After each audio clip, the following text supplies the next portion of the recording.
The New York Yankees have just made a very sneaky move for their teams in the form of a trade, which has fans very surprised, as obviously in September you don't usually see this type of stuff, but it does have a very big impact on the team going forwards. And also, there is a lot of questions to still be answered, as we have multiple New York Yankees updates, one of them also involving shortstop Anthony Volpe, and the situation between him and Jose Caballero as well. There's a lot to go over right now at the New York Yankees, and we're going to jump right into things as usual. But if you guys are part of that 72% that's not subscribed to New York Yankees Digest, make sure to subscribe for daily Yankees updates. We have a lot of great videos coming out every single day, as that is what daily means after all. But jumping right into the video, there is a lot to go over on the Yankees. As we know, the Yankees did have a very, very active trade deadline. They went out there and made multiple moves for their team that have them looking a little bit better. Obviously, the bullpen moves were a little bit of a bust overall, but at the end of the day, what we were able to see from the Yankees was still very, very intriguing, because we saw a team that absolutely was super, super just overall talented, and they made moves trying to improve the bullpen. It didn't really work too well, but it was all those moves, they were worth a shot. They were understandable why they did them, and some of them have paid off. The one that's paid off the best has been none other than acquiring Jose Caballero from the Tampa Bay Rays. Not only has Caballero proven that he's an excellent player for the Yankees to use and that they should hold on to him going forwards, whether he's as a utility player or someone who's playing more often than that, but Caballero, who can play basically any position you ask of him, is mainly a shortstop, and he's one of the best base runners in the MLB. He's got 40-plus stolen bases, and that's not even surprising. The man can run like the wind, and the Yankees went out there and needed another great base runner, so they brought in Caballero and expected to use him that way. However, after the Anthony Volpe situation came down, we did start to see Cabby get used as more of a mainstay role. However, we now have a huge update regarding that in the form of a trade, as it was recently mentioned by Yahoo Sports that the Yankees announced the completion of their trade deadline deal with the Rays that brought Jose Caballero to the Bronx. New York had pulled off that deal just before the July 31st deadline. The speedy Caballero came to the Yankees that day in exchange for outfielder Everson Tejeda, who is in the majors now with the Rays. But the trade was also set to send a player down to be named later to Tampa Bay. That player was announced Wednesday, as the Yankees are also sending outfielder Marshall Toole to the Rays to complete this deal. So the Yankees, they move one of their A guys in Marshall Toole off to the Tampa Bay Rays as part of this deal. They were trying to mitigate this. In baseball, we know they do this. This is not the first time we've seen a trade like this happen, where the player to be named later is named much, much later.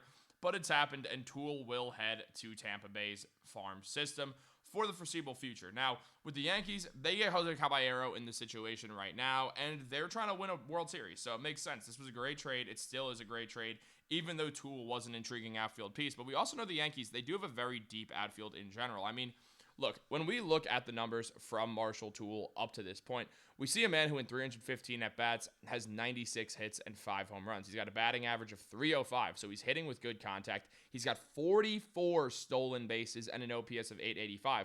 So there was a lot of hype surrounding Toole in the low minors, but at the end of the day, the Yankees, they really, really needed Jose Caballero because of all the fielding stuff that the fact is he's a good fielder and Anthony Volpe isn't, and also at the end of the day, he's now been the better shortstop. So overall, this move feels like a win, even though Toole is a very talented player.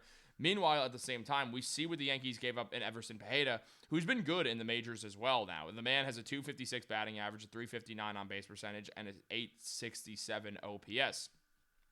He's only had 297 at-bats in the season since his play in the majors has been with the Rays. He's got 76 hits, though, 21 home runs. He's really, really been good. And that's the thing about Tejeda. We knew he was a talented player. We saw it a little bit, but he barely was getting a chance with the Yankees. So seeing this now is absolutely good. I'm super happy to see Tejeda really play successfully in the minors and then to go off into the majors and struggle. But at the same time, what we've seen is a guy who, at the end of the day, just... it's one of those things where he couldn't get together with the Yankees. I mean, now with the majors, the 143 average, the 234 OPS, or the 448 OPS, the 234 on base percentage, just not great numbers overall. It's really, really been rough to watch him play. But at the end of the day, the Yankees, they have a million outfielders, and I do believe in Tejeda as a player still. 56 at-bats is really nothing to take too much stock in right now. I believe Pajeda is going to play really well based off the minor league numbers. I think he does have that in him. But right now, with Pajeda, this move is shown to be a success for the Yankees. Meanwhile, we see Jose Caballero, who's shown up to New York and has been absolutely phenomenal. He's hitting with a .265 batting average with 18 hits, 3 home runs, 8 RBIs, and 13 runs scored in his 35 appearances. He's got an OPS of 841, a slugging percentage of 471, and an on-base percentage of 370. The man has been absolutely great in his time in New York. It hasn't taken him long to get very comfortable and really play well. He's got 14 stolen bases with the Yankees already and 8 extra base hits. He has to be the starting shortstop going forward. So, there's no other way to put it. He has to be. I mean, when we look at Anthony Volpe over his last 60 games, the man has a 185 batting average, a 600 OPS, a slugging percentage of 384, and an on-base percentage of 216. The man, he just doesn't have it. He does not have it. He's gotten worse as time has went on, and it's evidently clear what the Yankees have to do. They have to move forwards with, at least for this season, Jose Caballero as their starting shortstop. Now, we've seen reports on this, including one from Yahoo Sports, that mentioned that the All-Star break ended on July 18th, and Volpe was hot until the August 4th to 16th days worth of games. 16 days from Monday, when he reportedly received that shot in his shoulder, is the first day of the American League Wild Card Series, which in all likelihood is where the Yankees will be playing. Maybe Volpe will actually be better, but do you want to take that risk? Then there's how the crowds react to him, especially if that 3-game wildcard matchup is in the Bronx. There's been more than one instance when Volpe has been booed, like the hunter that shot Bambi's mom after a big error or a strikeout with multiple men on. The Yankee fan base, for now, seems to have given up on him, in no small part because Caballero has done what we all thought Anthony Volpe was going to do. I mean, Caballero looks like the player that we were asking for when we got Volpe. So the fact is, right now, when we look at everything, Caballero has to be the guy going forwards for the Yankees, at least for right now. As Chris Kirshner mentioned, that there have been 8 players out of 465 in the past 5 years who have had at least 550 plate appearances in a season and finished with an 80 weighted runs created plus or worse.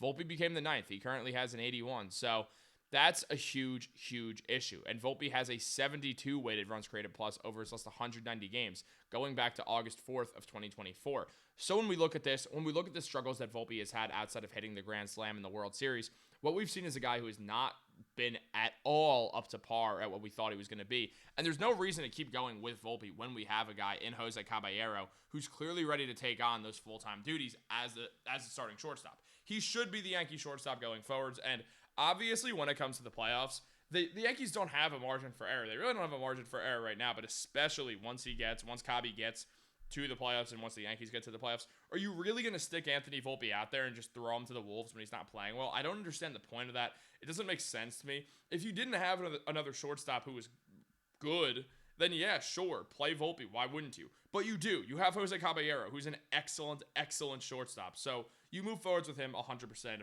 of the time, and you enjoy the rewards that you're going to reap from it. As the Yankees, there's no margin for error. Judge isn't getting younger. Stanton's not getting younger. It's really, they got to lock in, and doing that is partially starting Caballero. What do you guys think? Let me know in the comments down below. Like this video, subscribe, turn on post notifications. Have a great day. Go Yankees.